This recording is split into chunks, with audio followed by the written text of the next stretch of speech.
Hi guys, in this tutorial I'm gonna show you how to check message count in any WhatsApp chat. So WhatsApp doesn't have a special feature to count messages, so we will use a clever trick. You need to open any chat in which you wish to count messages and tap on three dots at the top right, then hit more and export chat. Now you can send this chat to yourself by email, save to Drive and so on, but I'm gonna send to myself in WhatsApp.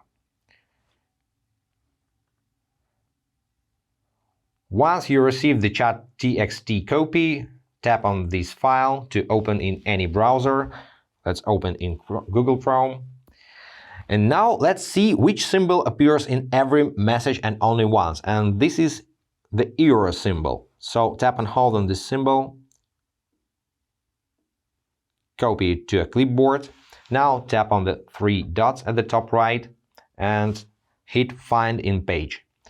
Now paste the euro symbol over here, tap and hold, paste, and now you can see that you have 36 messages in this chat, included deleted message. Also, you can type in your name in this field